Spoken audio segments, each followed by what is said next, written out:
Sheriff's Office, supported by the State Department of Fish and Wildlife, were tasked with searching a cove adjacent to and just west of Platts Harbor.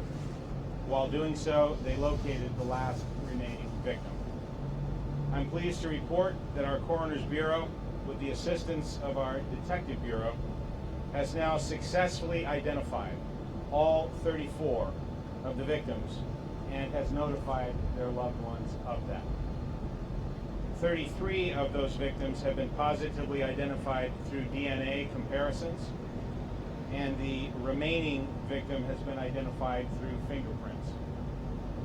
DNA identification of that victim is pending the arrival of a familial DNA sample from overseas. The success of the identification process was due in large part to the assistance of the Sacramento County Coroner, Kimberly Jin, and her staff, and the rapid DNA technology of the ANDE, A-N-D-E Corporation, as well as through the fingerprint analysis. I'd also like to thank the Los Angeles County Medical Examiner's Office and their staff for the tireless assistance that they provided to our coroner's staff in the initial days of this incident. Now that all of the victims of this tragedy have been identified, we are releasing all of their names, and I am going to read to you the names, ages, and hometowns of the victims. And I do so with a heavy heart and share these with you and with our viewing public. Carol Diana Adamic, age 60, of Santa Cruz, California. Juha Pika Ahopelto, 50, of Sunnyvale, California. Neil Gustav Baltz, 42, of Phoenix, Arizona. Patricia Ann Beitzinger, 48, of Chandler, Arizona. Vaidi He Campbell, 41, of Felton, California. Raymond Scott Chan, 59, of Los Altos, California. Kendra Chan, 26, of Oxnard, California. Adrian Dahoud Fritz, 40, of Sacramento, California.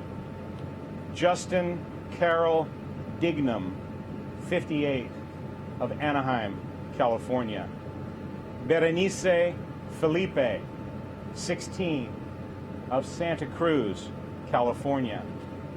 Lisa Fiedler, 52, of Mill Valley, California.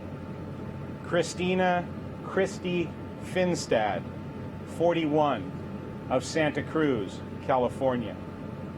Andrew Fritz, 40, of Sacramento, California.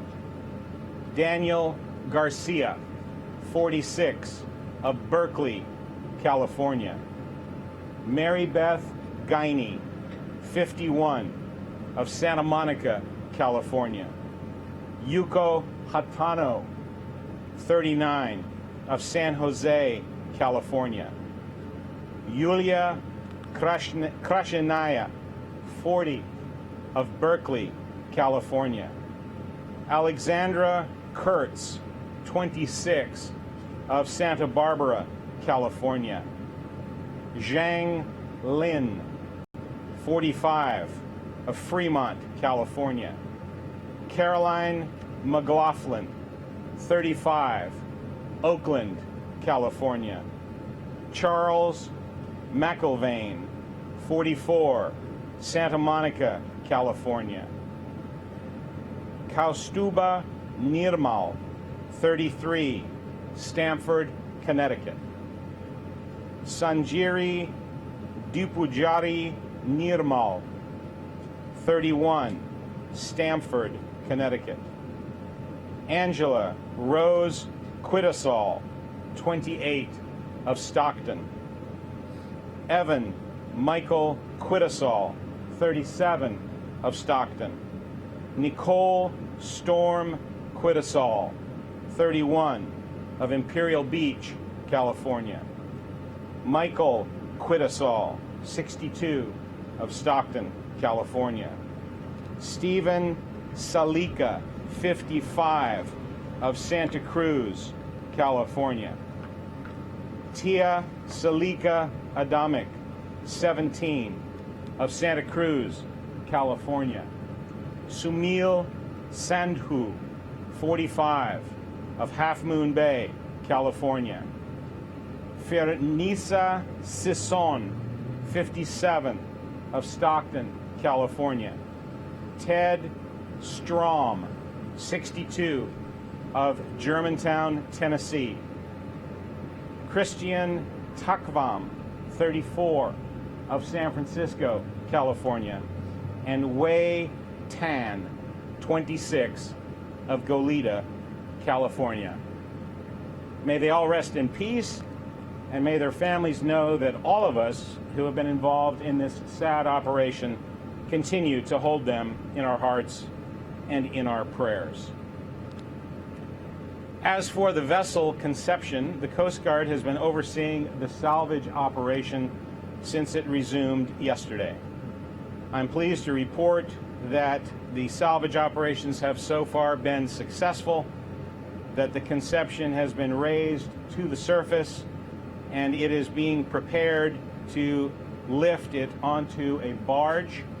It will then be transported to an undisclosed, secure location for further investigation. With the completion, or upon the completion, of the salvage operation, local and state involvement in this incident will wind down. The investigation into the cause of this disaster will continue for some time to come, and it will be led by several of our federal partners. The Sheriff's Office will continue to support those investigative efforts to the degree necessary to determine the cause of this tragedy.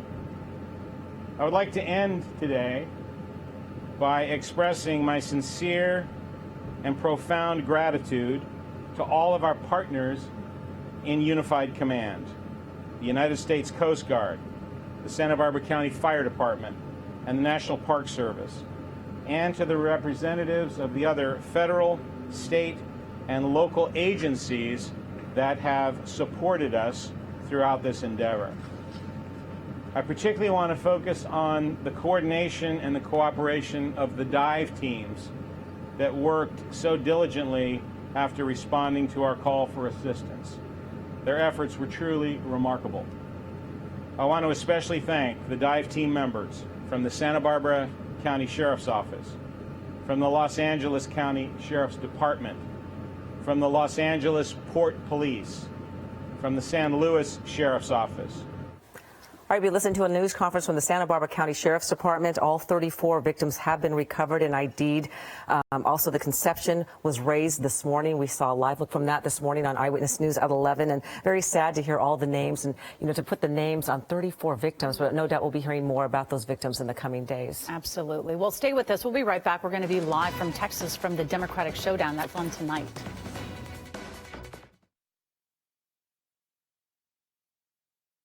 You, the men and women of the press,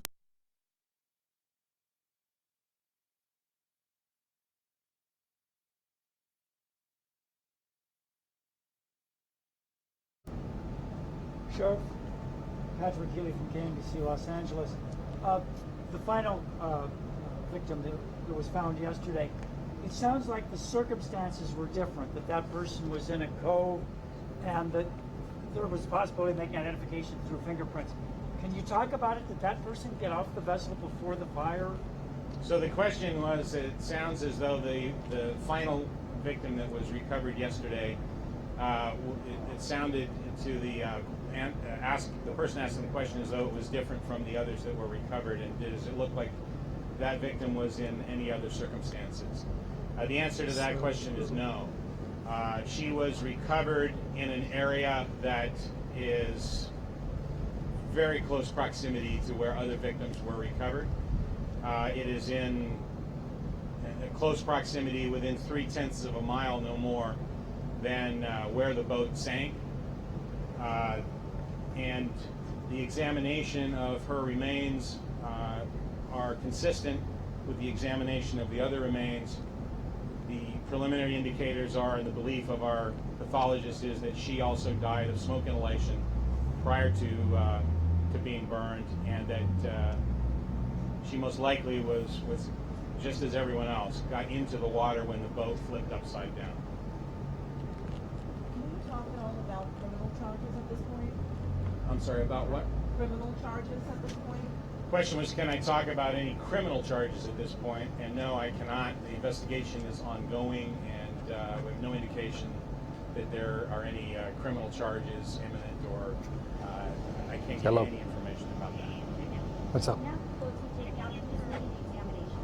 Yeah, So I'm now in a that news conference. I we're gotta hang up. shutting down at the incident command level, who's taking over?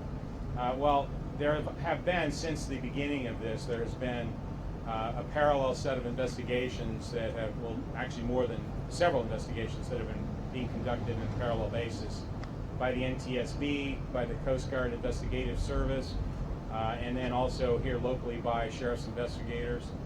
Those investigations are continuing. We are in support of our federal partners, who have a host of other federal agencies that are involved as well. And those investigations will continue for quite some time. Tom? Bill, just to confirm, the San Barbara County Fire Department is not involved in the fire investigation at this point?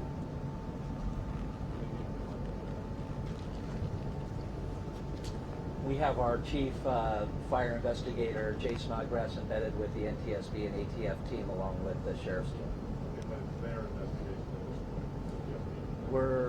We're embedded in as a team member in their investigation. As the sheriff said, it's primarily, again, a federal investigation at this point.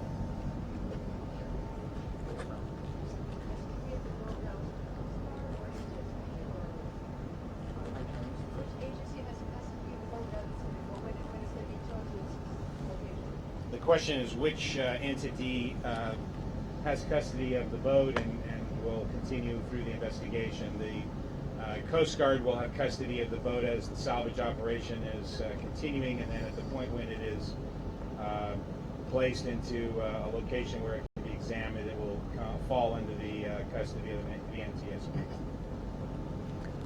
So another question, based on what you said earlier, autopsies were not conducted on any of the remains? Question was, were autopsies conducted on any of the remains? Traditional autopsies, complete autopsies, were not conducted. However, autopsies were conducted.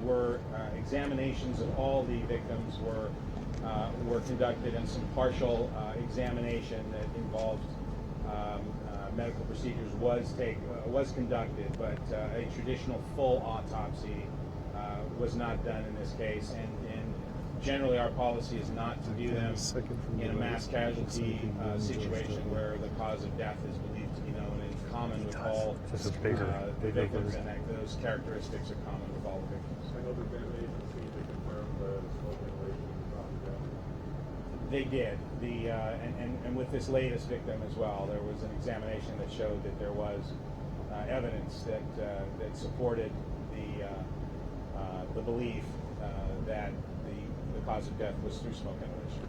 We can take just one more question, if anybody's got. I'll go for two if I may. Sheriff, can you talk about any particular challenges or difficulties that arose during the salvage operation today? The question was any particular difficulties or challenges that arose with the salvage operation today. I can't give you any information about that myself. I can just, in sort of general terms, tell you that this was a very challenging case all around. The location, the relatively remote location, 22 miles or so away from the coastline of Santa Barbara, 26 or so away from Ventura Harbor, or the Channel Islands Harbor in Ventura County, was such that it was a lengthy response initially during the rescue operation, and then the recovery operation. It continues also to be challenging logistically, getting people back and forth across the channel, maintaining security of the area and the surrounds, recovering the vessel and the various debris and any evidence that might be in the water as well. So it has been all around really a challenging operation. Also, the fact that there were so many casualties and so many innocent people that lost their lives in this, it has been emotionally charged as well as physically difficult for the people that have been involved. But I'll just end on this note, and that is, I couldn't be prouder of the response that was made by our local, our state, and our federal partners to this operation. And in particular, I just want to give, again, strong kudos to the state of California's mutual aid system, which is extraordinary. It really is the best in the world. And it is once again apparent that although we've had a localized disaster in Santa Barbara, we have been fortunate enough to be able to live in a state where we can reach out and receive immediate response in a big way in all facets of this terrible tragedy. And the management of it was in large part due to the fact that we were able to very rapidly get the resources that we needed to conduct the recovery and the investigative operations and the salvage operations now that are underway. So I can't speak highly enough about everybody that's been involved. Those mutual aid resources were coordinated by our state office, the Governor's Office of Emergency Services, and we're grateful to them, as we have been in the past, for bringing together this team of teams that was put together in the wake of this tragedy, and that has really performed magnificently. So thank you all again for your coverage, and it's unlikely that there'll be any more press conferences. There won't be any more from the incident.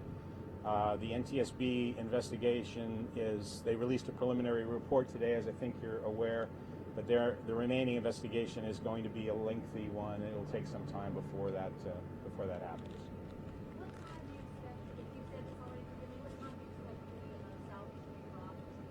We don't know. We just don't have that. I'll stick around for any clarifying questions anybody may